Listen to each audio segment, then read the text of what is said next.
welcome to today's webinar, Making High-Tech Change Happen.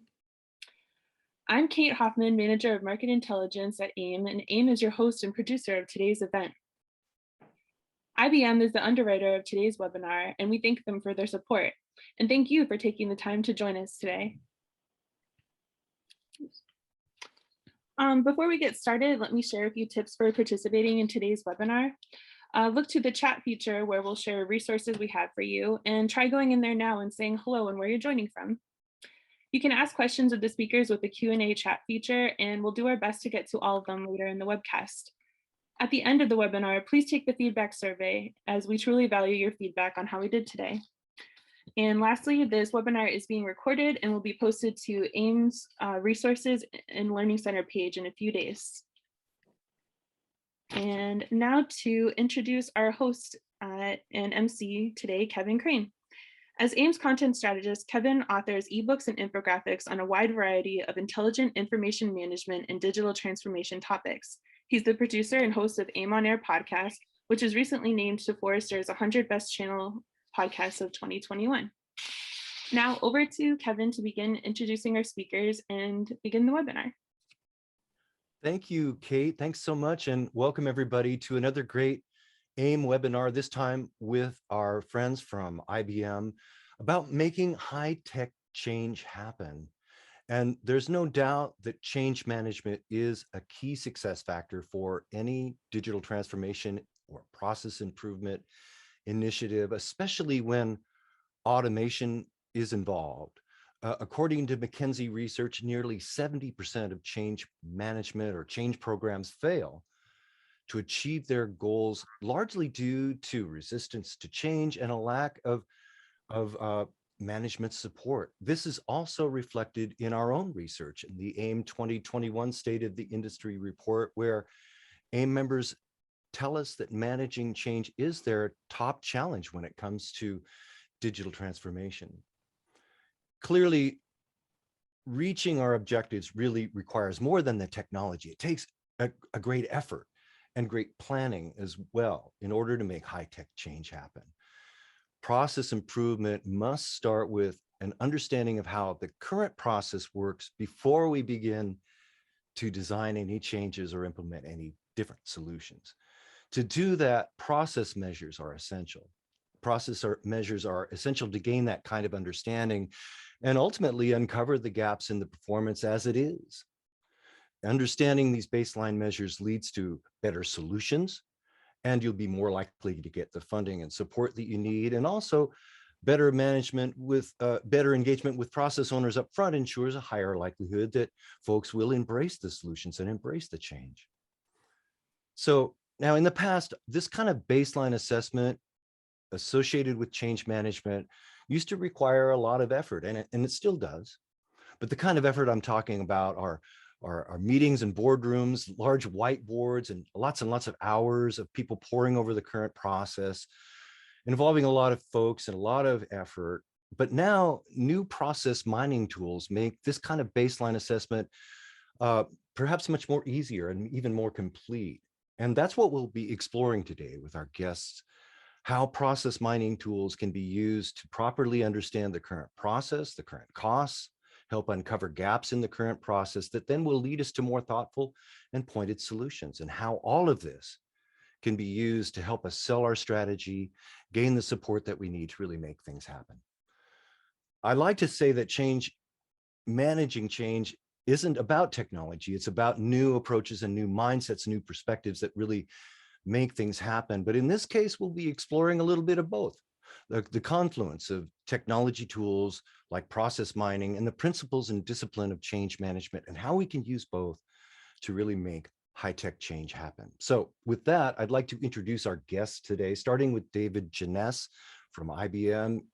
You know David, you love him. He is a marketing exec and creative director at IBM. He'll be here talking with us a little bit about process mining, what it is and why it's good. And joining him today is a fellow named James Taylor, the CEO of Decision Management Solutions, a company dedicated to helping organizations improve and operationalize decision-making through what he calls digital decisioning. He's the author of the book, Digital Decisioning.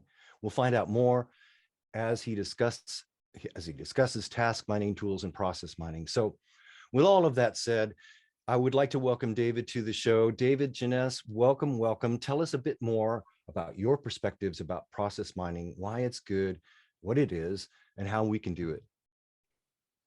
Wonderful. Thank you, Kevin. And I'm going to share my screen. And while I do that, I am going to say hello to Alaska. I saw Alaska. I saw Alabama. I saw California. I saw New Jersey. Never forget New Jersey. And I am representing beautiful New York State. I'm in Hudson Valley, just north of New York City. So nice to see everybody here. And this is indeed a great topic. And I have a really terrific guest today, James, and I can't wait to dive into it. So in my role as community manager, as events guy, even standing on the floor of the AIIM Expo, I keep hearing 3 questions. And these questions pertain, to not just to automation, but usually around automation or content management. They're big enterprise type challenges, and they can often be overwhelming. Where do we start? How do we prioritize a project? Meaning I've got 4 things I want to automate. Which do I do first? And then how do we make sure that we've actually achieved what we're trying to do? How do we measure success? And these questions come up over and over and over. And I think we have a pretty interesting way to address it. First of all, I want to take a little side journey and say, if you're looking for water, if you're a farmer, or you've got some land and you want to drill a well, there's 2 methods. The intuitive method has been around for hundreds and hundreds of years, and it's called dowsing or divining. And you got a picture here of somebody who they walk around, and where water is, the stick suddenly points downward. Now, a lot of that has to do with the skill of the diviner, or as you see here in the Farmer's Almanac, who obviously doesn't want to upset anyone. It does work. And maybe it has to do with the stick. Maybe it has to do with the talent of the person. Or maybe if you drill anywhere, you will get water. Just you have to keep going. But however, there has a new data-driven method of finding water. And that is by using electronic pulses that they push downward into the ground. There's all kinds of listening devices. And when that signal comes back, it says, hey, here's an area where it appears there's a lot of movement, like water movement. Here's an area where nothing's really happening. That's rock. And by using this method, this data-driven method, they definitely are able to measure 85% success rate. So that is the metaphor. I'm always looking for a good metaphor. The metaphor that we're going to look for today. How to use data to determine where to start, what to prioritize, and how to measure. And so, automation, enterprise information management, these are big, complicated, projects. And there are a number of techniques, and I've listed a few here: process mining, task mining, process modeling, decision modeling, design thinking, and customer journey mapping. We've covered design thinking and customer journey mapping with AIIM before. Today, we're really going to dig into process mining, task mining, and maybe to a little extent, the modeling. And so, as a 101 introduction, I am not an expert in process mining, but what I've seen and what I've learned and some of the customers I've talked to have been really eye-opening.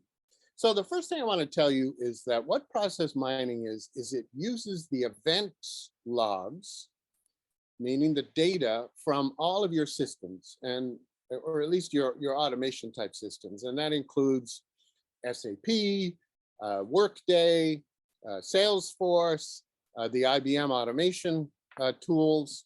They are logging every event, everything that happens inside a process, and that data can then be submitted into process mining, and it comes back with this visualization. So I'm showing you one screen here, which shows you that you can use process mining to discover and model what you are doing. Not guess, not get people in a room and ask them. Actually, it's right here on the screen.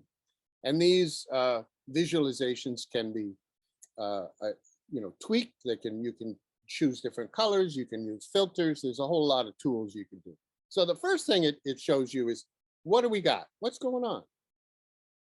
The next thing you can do is that you can overlay your key performance indicators, your KPIs, and say, well, for us, the time it takes to complete a process, the cost of that process, are people following the right steps? All of that you can lay over the data and see where you're actually not in alignment and where you might need to work. So that's another cool aspect, and you see there's all kinds of charts and visualizations that you can take advantage of for better understanding.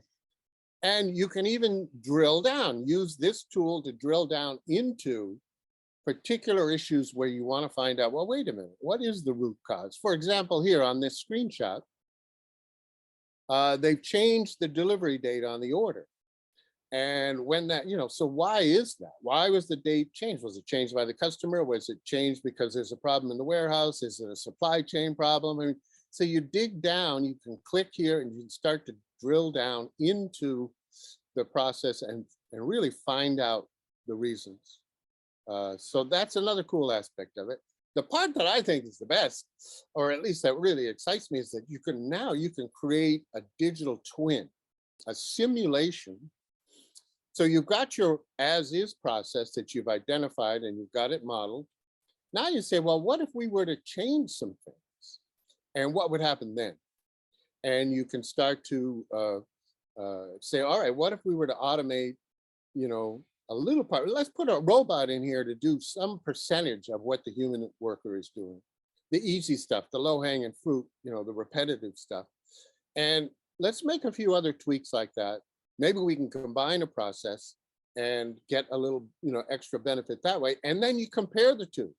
And this way you're really, you can toggle back and forth. You can even find out cost savings from your simulation. So this is where it really starts to get interesting and valuable. And then of course, your last step is, okay, so let's generate an automation plan.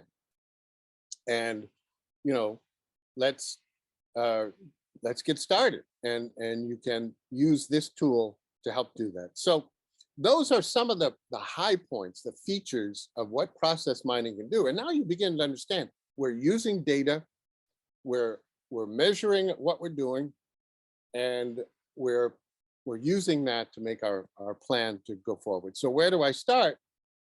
The data will tell you. All right, I'm going to show you a very David, quick... I just wanted to comment there that you hit on some really key things when doing a process improvement baseline assessment, as I might call it. In other words, you are not guessing. Even when you have a cross-functional team examining a process, oftentimes folks are just giving their impressions of what those measures are in terms of performance of the process. They may be guessing, or they may be stating things that they think are so, but maybe are not necessarily so. And then the other thing that really excites me is how easily it can be linked to KPIs, which is always a big challenge. Doing this sort of the manual way, really, first of all, understanding what those KPIs are and how that linkage really does affect the performance of the process. And then a third thing I have to mention is the ability to simulate changes in the process. Those are all things that, prior to these kinds of developments would have been very difficult to do otherwise, and a great enabler to change agents and solutions designers. Yeah. Very astute, and clearly you're paying attention, because that's what got me excited too. And that's well, I did fall asleep for part of it, but yeah. that's what the customers are saying. Wow. We had one customer say, we used to get people in a room and ask them, and they say, I don't know. I don't know what I do every day. I you used can to hand say, I me, don't want to know what you think it should be or what you hope it should be. We need to know exactly yeah, what it is. And yeah. so anyway, not to be divergent, but those are But really no, I key think you are right on. fundamental building Yeah. blocks that you're hitting on there with this You were discussion. right on with that. Now, we Yeah. don't have time for a long demo, but I wanted to show, let's say that I'm an operations manager and I want to dig into a process. So I'm going to show you what process, IBM Process Mining looks like from the user's point of view. And I'll show you some of those screens a little bit more in action. It's just a sampler. So let me press play here, and this is 3 minutes. Here we go. Process mining starts with a process. So let's look at the procure to pay process and call out the business improvements we'd like to make. The process mining solution generates a model from the events log and displays the frequent activities and paths. First, let's discover the most frequent paths and activities. It shows several variants and identifies the most frequent paths. What we want to know is, where are the bottlenecks? When we move to the duration view, we can see where the time is being spent. Notice 70 to 91 days from order approved to registered. Another problem we want to address are process deviations. If it's red, then it's not in the reference model, and the process mining solution calls out the root cause. Here, item price change in the order was not expected, and now we can drill down and see which departments are involved. Are these process deviations hurting us? This dashboard shows all the costs associated with process deviations and the expected savings. Now let's look at reworks, which are activities done more than once during a process. Often, reworks are due to human error, so they could be excellent candidates for robotic process automation. This view shows us that order approved and invoice registered are both expensive, and there's no automation. Before we invest, let's create a simulation of what automation could do. When I click on the BPMN view, I can see the model and business logic associated to each gateway. Now let's create a scenario where some activities in the process are automated. In this view, I have all the parameters, like number of business hours and number of people involved. Let's focus on order approved and reduce staff by 1 and add 60% of the work to a robot. Then let's go to invoice registered, reduce the staff by 3, and assign 70% to a robot, and then run the simulation.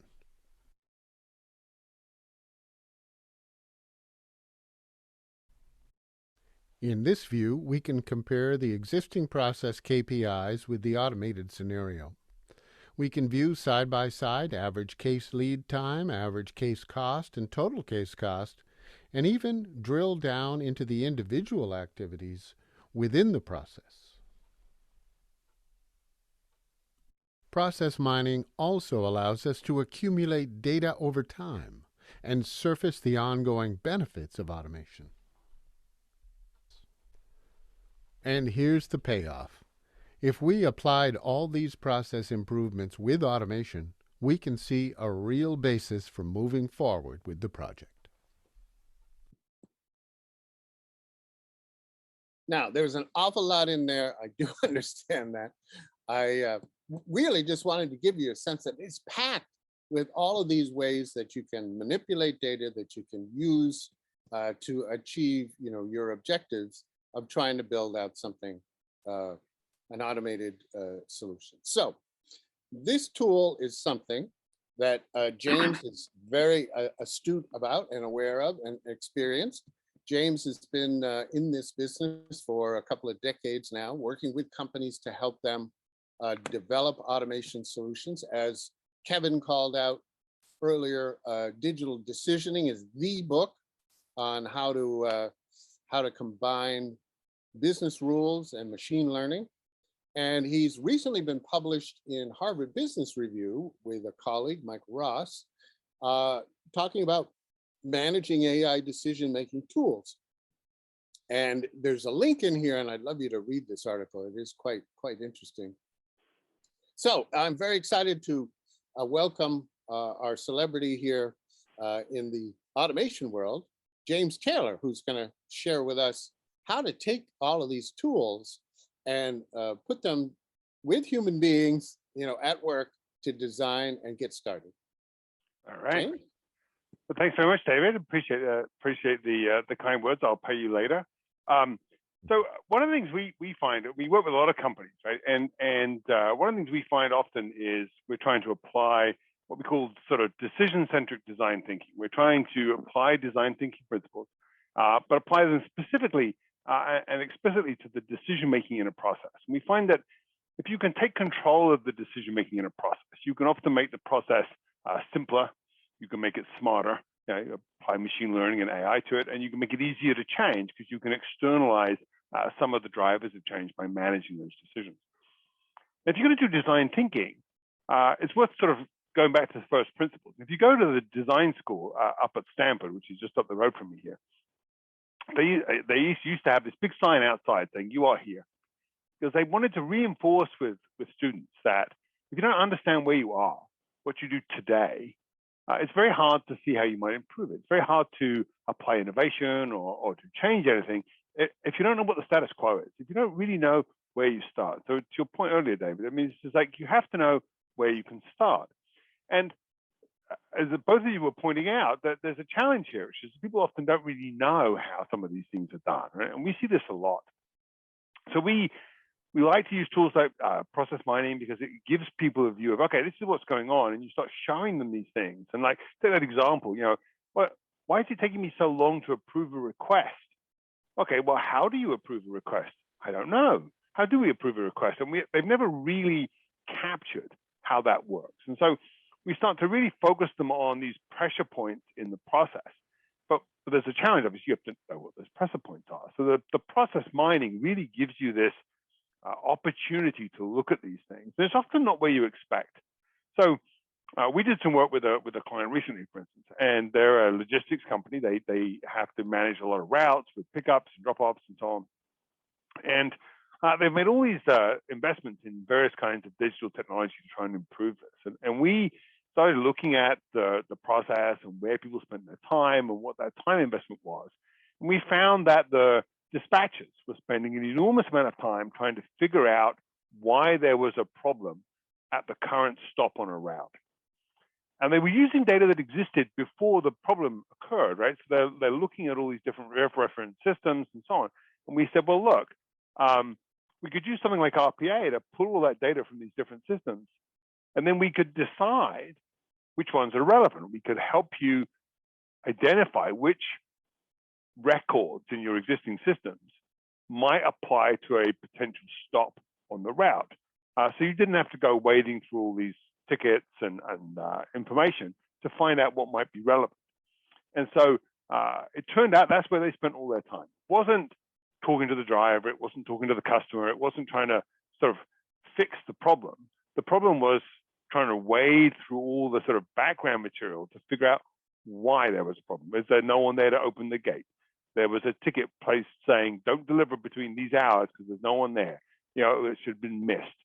And so we built what we jokingly called a scrubber bot. And what it did is it would pull all this data out of all these systems and scrub it to say, these are the tickets that might impact a stop today, and present that to them through the user interface. So it was a great example of like using where they spend their time in their process today, discovering that they spend their time not where people perhaps expected them to, but doing this sort of like background work to try and establish what the baseline was. And we were able then to get them to articulate to us, to tell us, how do they trawl through all this data? What approach do they use that would help them get all this stuff done? And then that enabled them to articulate this to us so we could build this Discover Bot, this decision automation to decide which tickets, which historical records might be relevant to a particular delivery. And they could do that proactively at the beginning of the day, so they could make sure the driver knew that a particular stop couldn't be served in a particular window. But also as they added and changed stops during the day, which happens every day, they could quickly find out if there were going to be problems caused by the changes they were having to make. And it turned out they spent 20 or 25% of their day on this.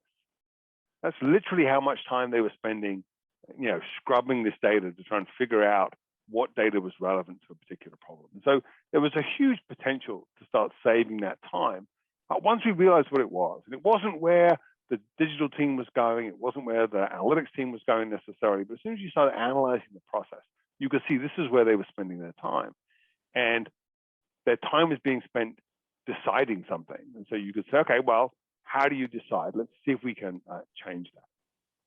If you go to the next slide, David. So this is the kind of information you get out of process mining. Right? This is what it's really good at, is identifying these things. And what we find in it is that you find, to David's point about the HBR article, you find several different circumstances. You might find that your happy path, if you like, the one that's most of your transactions, the non-maverick transactions, is still taking you a really long time because every transaction gets held up at some point. Typically because someone has to approve it or make some decision about whether it can be done or pick a delivery date based on the order, whatever it might be. Or you might find that your costs are all incurred in exception handling. And that can tell you, well, do you want to empower the person who's in the loop to be more effective? Do you want to take them out of the loop so they can sit on the loop, as we say in the article, so they can supervise how this decision is being made, but not have to make it transaction by transaction? Or is the issue about exception handling?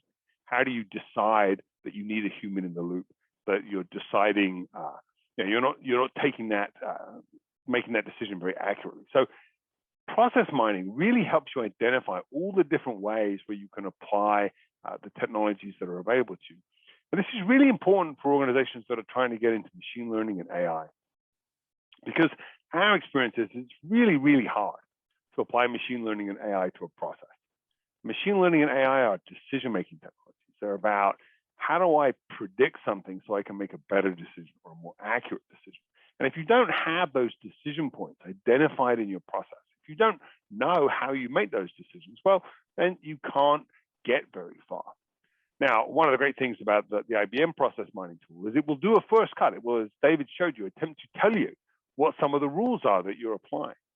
And often when you look at these rules, you find out they're things like, well, if the order was placed by one of these three people, it's okay, it can go through. And if it's not placed by one of those three people, then it has to get reviewed. And you're like, okay, I wonder why that is. And you can start to ask people, well, why those three people? Oh, well, because they're internal people. Everybody else who's doing orders is with a customer. And you start to see what the approval logic looks like. And you can start to model out and automate more of that decision making. And to David's point, you only do this in tasks where the process mining tool shows you that it's worth it. When David was showing you how you could say, I'm going to use a bot to automate some of these tasks, what would that save me? You can see that then justifying an investment in replacing a human in that decision-making task with a bot that can make that decision for you.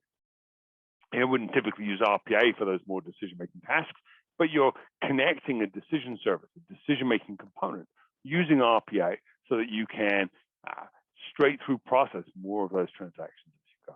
So this process mining context makes it very, very explicit exactly where you're going to get a payoff with this automation. And for us, I've been, as David said, doing this a long time. And one of the big challenges often has been, that it's hard to put numbers in some of these things. Everyone knows they want a higher rate straight through processing, but often the objectives are quite arbitrary. We did a claims project for an insurance company. They wanted to straight through process claims, but the motivation for it was that they had an objective to hit a certain percentage. There was no sense of an economic benefit for it other than we've been set this target, we want to hit this target. But once you start to mine these things, you can start to say, well, what's the actual economic cost of that? If we take the easiest, the quickest, because it's going to be the easy ones first, off the table, if we can automate those, what's that going to look like? How many customers are going to have a better experience because their claim is paid immediately? What does that look like? And you can start to put economic value on those things, not just have essentially arbitrary targets, which is where people start today. day. Now, if you go to the next slide, David, one of the challenges in decision making is being able to clearly articulate how you make a decision. And just as you use a process model to understand a process, you can use a decision model to understand a decision. And so decision modeling is a standard. It's from the same organization that does BPMN, has a DMN standard. And it's a very effective way to understand how you make a decision. And one of the great things about it is it's a very simple notation. And so you can talk directly to people. You can say, well, how do you decide? How do you decide to pay this claim and not pay that claim? What is it about the claim that lets you do that? And you can start to model and capture that decision-making logic. And you want to do that in a way that enables you to refine it continuously. One of the things we find, and again, the process mining really gives you a sense of this, is you can start to whittle away at it. You don't have to like say, I'm going to replace people 100% on day one. That claims example, for instance, I think when they turned it on, their target was like 20% straight through processing. Now, these are medical claims, and they were included handwritten Chinese medical bills. So there was an upper limit on just how automated you could get, because handwritten Chinese characters are tricky to automate. And they had this target of 20%. But when they turned it on, it only did 9%. But then they did it using decision modeling. They used it using business rules technologies that are very flexible, very business oriented. And the business people were able to look at the transactions that didn't get straight through process each week, literally every week, and say, why didn't we auto pay that claim? How could we change the rules? How do we apply new analytics for risk or fraud so that we can pay those claims next week? And because there's always more claims, every week they got better. By the end of about, I think 90 days or 120 days, they were up over their 20% target. By the time they had been running about 250 days, about just 2/3 of a year, they had hit 50%. And 50% was way higher than their target, and had been essentially their internal process of observations had been that about half their claims simply could not be automated because they couldn't be digitized. So we hit that number in that period of time. And what that showed was the power of focusing on this decision as a separate exercise, engaging with the business owners, building a decision model so that you understood it. Now, again, to that point about how does the human get involved? In that case, what we're trying to do is take the human out of those transactions. So we want to say, for a certain percentage of our transactions, there's no human in the loop. The human's on the loop. They're watching the system. They're observing how it works, and they're able to change how it works very easily. So they trust it. They can extend its reach gradually over time. So the human is moving from being in the loop and being replaced by a human who's on the loop, watching the behavior. But that's not the only way you can use these things. When you build a process mining, use process mining to understand your current process, you'll often find that there are decisions where, or points in the process where you need a mix. That there's a mix of, it can't always be automated. Sometimes you've got to have a person. So there's this sense that the human needs to be in the loop for certain kinds of exceptions. One of the things we found working on these projects is that one of the most effective ways to do that is to be explicit. One of the reasons so many of these processes, and if you look at the process mining results like David and I do, some of the examples, some of these tasks sit and wait for 40 days, 90 days, enormous lengths of time while you're waiting for a human decision maker to come and participate in this decision. So there's huge value in automating some of this decision making, but it's complicated. So these decision models really help you understand it. And then what you find is often you can automate parts of it. So we're doing a mortgage process, for instance, with a big IBM customer. And today, the mortgage, you talk to the mortgage agent, they put all the data in, and then they tell you whether you're approved or not. And what they want to do is they want to empower customers to apply directly. Okay, so one of the key challenges is, well, how do I verify your income to make sure you can afford the mortgage? Well, some kinds of income are very easy to automate the approval of, and other kinds are much more complicated. They require a conversation and interaction with a human. So there's a decision in the process, a step in the process to decide what your income is, and that decision is partially automated. And for certain customers, it's completely automated because all their income is of the kind of standard income that's easy to automate. But other ones require human interaction. But now you can make a different change. Instead of just giving up at that point and saying, oh, I can't automate that. Here's the whole transaction. Do all your work. You can amend that process. But now what it says is, oh, there's this one kind of income, or two kinds, however many it is, that I can't automate. So, hey, mortgage person, I need you to verify these two sources of income for this customer. And when you're done, tell me what you think their income is, and I will add that back into the system and keep running with the automated transaction. So the human's role goes from being, I give up to the system. You do all the work, to the system continually working on the transaction and engaging humans for the pieces where they add a lot of value. Again, it offers huge payoffs done correctly, but it's historically been hard to figure out where you're going to get that payoff. Process mining, these tools really bring that to the surface and let you see exactly how this is all going to work. And then once you start automating the decision making, you can start to see, well, where could I apply machine learning? Where could I apply AI? We have a game we play. We call it the if only game. And so we'll build a decision model like the one you see, and we'll have modeled out how they make a decision today, to the point that was made earlier. And we'll say, okay, that's how you make the decision today. Fill in the blank. If only I knew blank, I would decide differently. What are the blanks? And they start telling you things like, well, if only I could predict who wasn't going to pay, if only I could predict who was going to lose their job, or whatever it might be, right? They start to predict these things, right? Or ask about these things. And now you can go to the machine learning team, the predictive analytics team, the AI team, and say, can you predict this? Because if you can predict it, I know the business users will use it because they just told me they would. So to Kevin's point, there's no risk that you'll build a model and they won't come, because you're going to build a model they just asked for. They just said, if you could predict this, I would decide differently. Okay, let's go see if I can predict that. And so you can start to have very concrete conversations with people because you've got this model-based view of how this process and how these decisions actually work.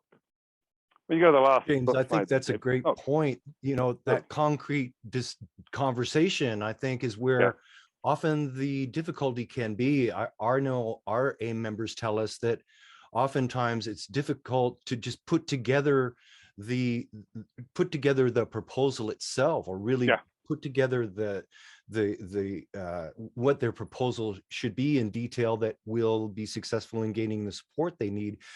Have you had experience with customers or organizations that have used decision modeling to build a project proposal and get the C-suite support that they need? Absolutely, yeah. We've seen that in two ways. First of all, we've done, like, if you like, the manual models. We've sketched out the logic, and then we've walked through individual transactions to say, here's a transaction. How would this logic have been applied to it? And we sort of literally, like, you're walking through it on a whiteboard metaphorically. You'll say, okay, these are the facts about this one. We look them up in the system. Okay, we would have decided this, and we would have decided that. Given those two decisions, what's the next? And you work your way up the model. And so you can expose people to the sort of the how this works. And that's often very indicative, because they're like, oh, wow, that's exactly how we should decide, right? But to your point about the numbers, we've done a number of these where we built basically an automation of the current state, and then said, okay, what if we added some of these additional data fields, data we have to pay for, data that has to be predicted, a model or so on. And so we'll generate some sample data for one or two examples manually, and then we'll run that data through and we'll compare the two.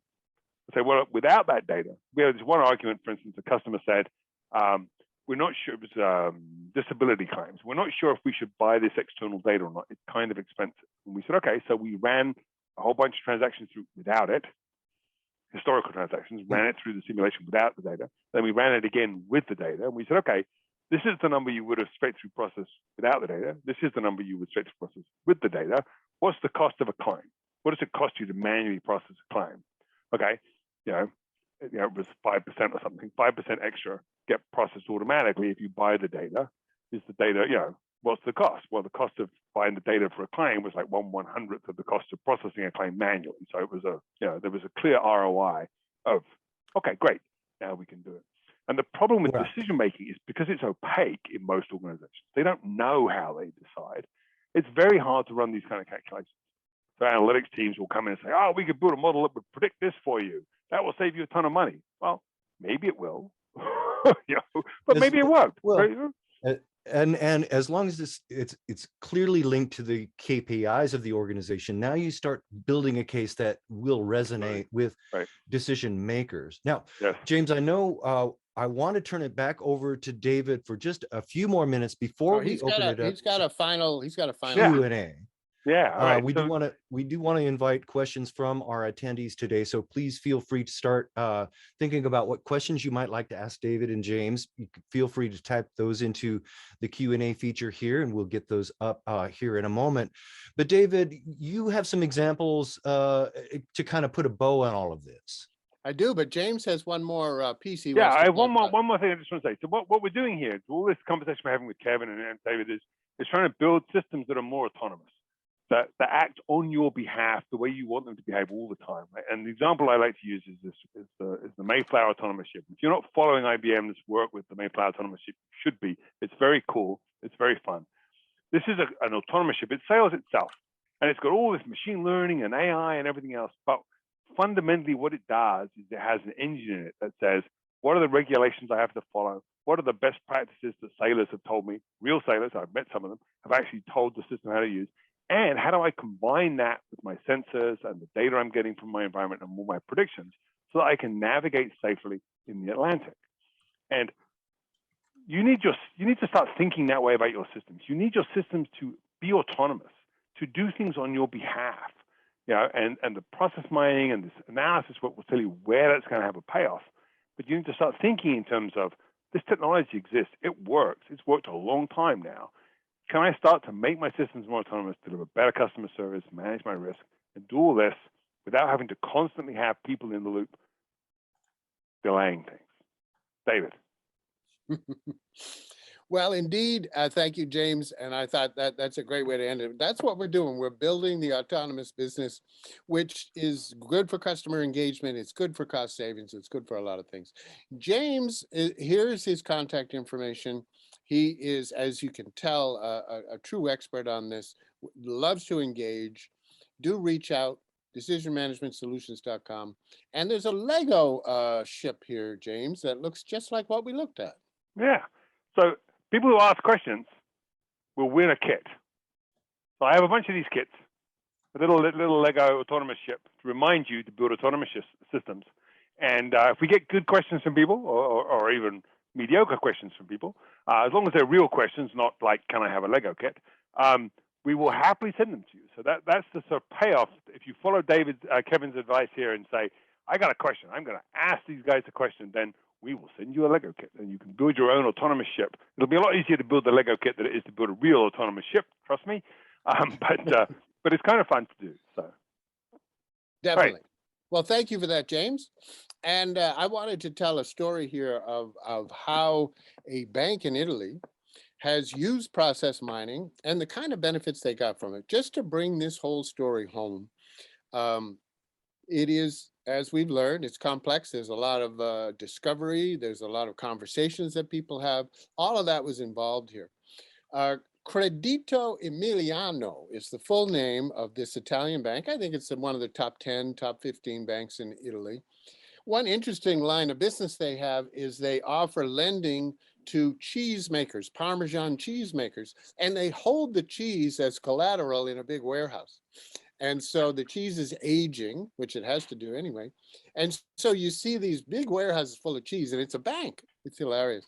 But that's a very creative kind of approach. They're definitely invested in technology. They're invested in good customer engagement practices. And they have began their automation journey somewhere around 2013 or so. And they got involved with decision management, as James has been talking about, workflow. They brought in some robotic process automation. But then they were like, you know what? We need to understand better about where to apply these technologies. And so they started a center of excellence for all of this automation and utilized IBM Process Mining as their tool, as their what they call their entry point. And to date, they've rolled out 50 automated processes. They've got another 400 up ahead. So this is a nice long journey.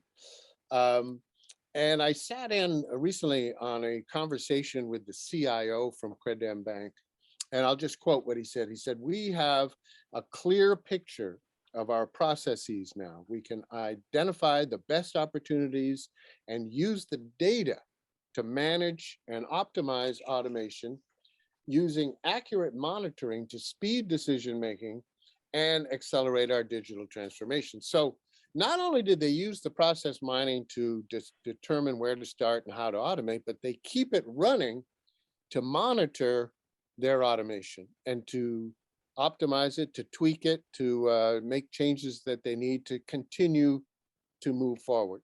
So far, back office processes have shown 85% cost savings. Their process turnaround times are 30% faster, and overall a good 20% cost reduction so far. So lots of benefits to come from this. To close out a little bit on IBM's story here, if you're not familiar, IBM embarked on a strategy 3 or 4 years ago to put all of the pieces that you might need for an automation solution into one product we call IBM Cloud Pak for Business Automation, in which you can see with a single purchase, you get entitlements to process mining, robotic process automation, operational intelligence, and a lot of that core stuff, document processing, another word for capture, workflow, decision management, and content services. And then, of course, they sit on a foundation. We get into deep technology here, but also can run on any cloud, on hybrid cloud, or on-prem. So the idea is to say, hey, look, anything you're going to need to build a solution is right here in this product. And of course, you can buy individually, licenses for the products inside. But the big enterprises like this strategy because they simply buy more entitlements and use the products they need when they need them. And that was the right strategy for sure here. And you can see process. So Credem Bank, they're using process mining, robotic process automation, operational intelligence for sure. They've got workflow and decision management in there. So that's a great example of how that works. A recent article came out about IBM Process Mining from a firm called Nelson Hall. They did a vendor evaluation, and you'll see IBM is on here. It's worth reading if you really want to, learn more about this. And then a little bit more for your continuing education. On the left is, I think, a good kind of an FAQ, kind of a style, learning how, what IBM Process Mining is and where it comes from. There's some really interesting work that was done in the Netherlands with the Workflow Coalition and data scientists and where it all came from. And you can learn that there. You can actually try it. There's a 30-day free trial. You see the link on the right on the upper bit. And you can upload something like 1 million events into it and one process and run it and see what you think. Learn how it works.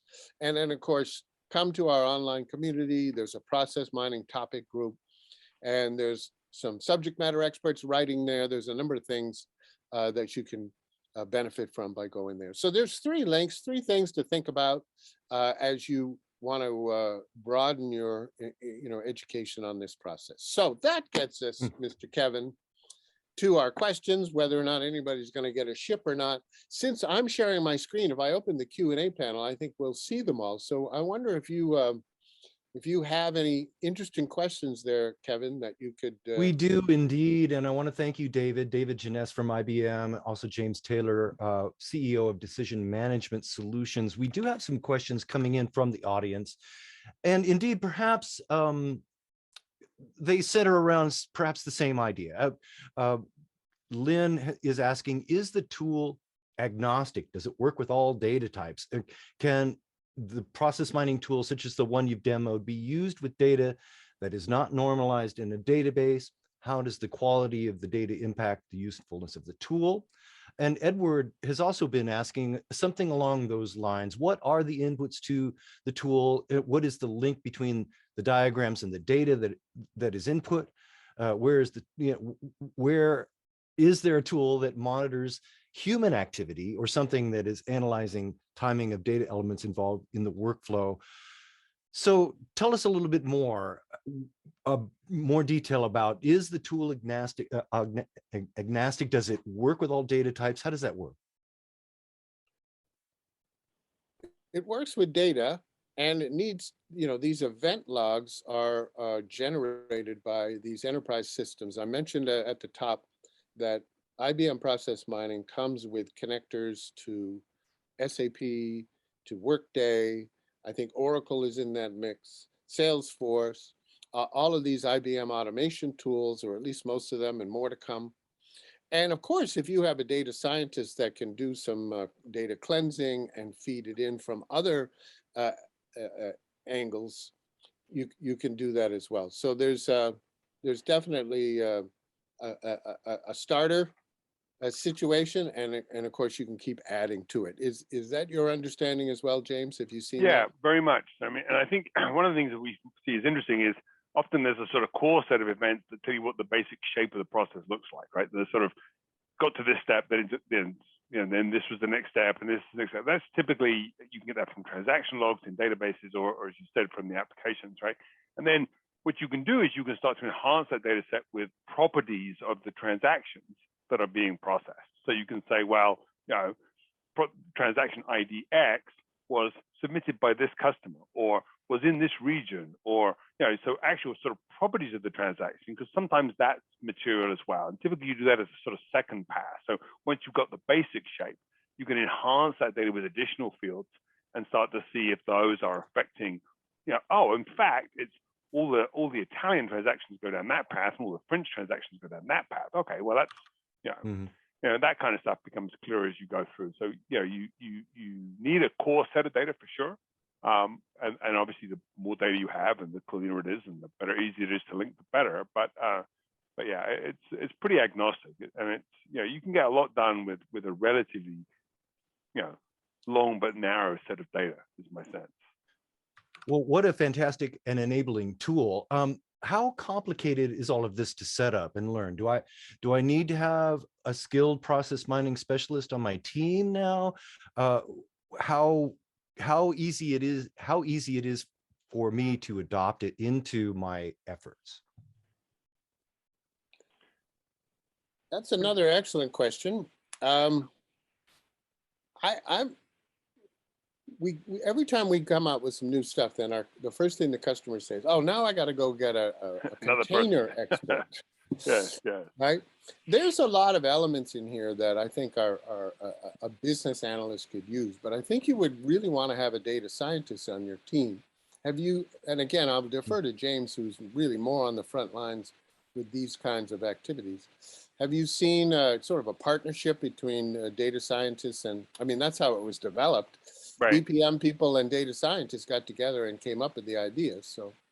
Yeah, I mean, I would say that you certainly need, for a given problem, you're typically going to need some significant data investment, right? Someone's got to figure out where the logs are and how to pull them in and everything else. Once you've done it once, obviously, you don't necessarily have to keep, having data scientists work with you, right? Because you've figured out what the log is and where it is and what other fields you need to bring in, and hopefully you've done that with a pipeline. It's repeatable, and you can do the monitoring that Credem was talking about without continually needing those data scientists. But yeah, you're typically going to need to do some data work at the beginning. In general, what I would say with these things is there's a big difference between using it successfully on a project and establishing a capability. So the answer, do I need a process expert? Well, no, there's plenty of great workshop-oriented engagements you can do with lab services or with IBM partners to get this stuff done for a project, right? But if, like Credem, you say, okay, this is a capability. We want to really make our processes simpler, smarter, more agile as a sort of coherent strategy, then yes, you are going to have to hire somebody to do that, because you're going to have someone who owns that capability, right? And that's where it starts. We see the transition. And it's true of decision management, process management, all these things. As soon as you want a capability, then you need to start having someone who owns it, someone who has that skill set, and you need to start developing that. You don't need it to get started. You can get great ROI out of these, individual projects, but once you start building a capability, you want to make it sticky, then you're going to need something. That's a nice articulation of the threshold, James. I like that. When you visit our community, you will see, though, there are some workshops and there's some enablement type activities that IBM offers to get you started. And as I say, that new 30-day trial gives you all the tools you need to try, and there's somebody standing by to help, offer help if you need it. So, All right, very good. Well, that is James Taylor. Get his book, Digital Decisioning. And thank you, James. And also thank you, David Jeunesse from IBM, for being with us today. I do want to turn it back over to Kate for a few closing comments, and then we will come back, David and James, for your final comments. So Kate, take it away.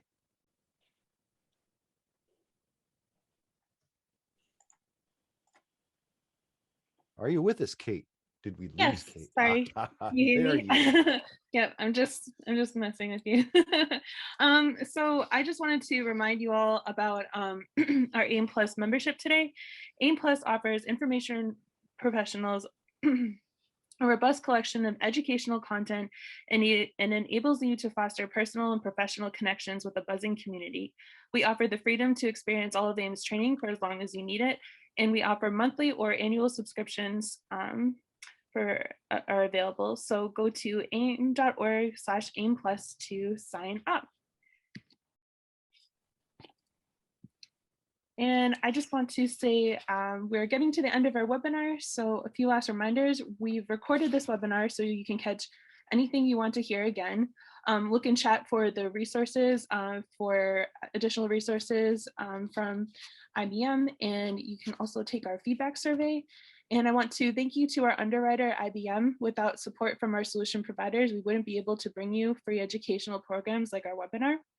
And as we bring the webinar to a close, I want to leave you with our speakers' closing thoughts from today's discussion. So James Taylor from Decision Management Solution, what's your closing thoughts for today?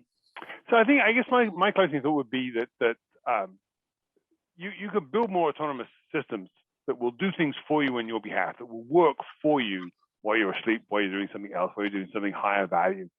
And the tools exist. The tools that David was talking about, to do this in a way that means you don't lose control. You're still doing what you do. You still do what you do. It acts as a force multiplier for you. And so I think there is a tendency to think, oh, my choice is here between I got to do it or I've got to hand it over to some black box system I don't understand. And that's not your choice anymore. You can have autonomous systems that do what you tell them to do. Just use the technologies that exist today. This stuff works. So I would encourage you, strongly to sort of go out there and try it. Awesome. And David Jeunesse of IBM, what do you want to leave our audience with? These times we're in demand innovation. They demand new thinking and they demand action. And I think I'm excited that there's these new tools that give you a data basis for taking action, for designing, for being innovative. And so I hope you'll try the 30-day free trial. And I hope you'll take advantage of some of the great talent in our ecosystem, including James Taylor and Decision Management Solutions, who is a great resource for getting started. Awesome. And to close it out, Kevin Crane from AIM, what are your closing thoughts? Well, thanks, Kate. Well, look, a sailor's got to know two things on his journey. He's got to know where he wants to go. That might be easy to decide. I'm going to go to the Bahamas, but I can't get there until I know exactly where I am located when I start. And this kind of baseline assessment with process mining tools allows us to really understand where we're starting from, exactly what the conditions are that we're working with. And then from there, it becomes much more easy, or perhaps a bit more easy, to design solutions that really hit the mark and get the support that we need and really make a difference in our efforts. So today's discussion really excites me with the tools that are available to really understand a process in great detail, and a great enabler for change agents everywhere. So I want to thank IBM and David and James for the discussion today. I think it's been really helpful. Yes, I agree. Well, thank you, everyone. So this is the end of our webinar. So for AIM, this is Kate Hoffman, and we'll see you next time. Great. Thanks so much. Bye, everybody. Bye.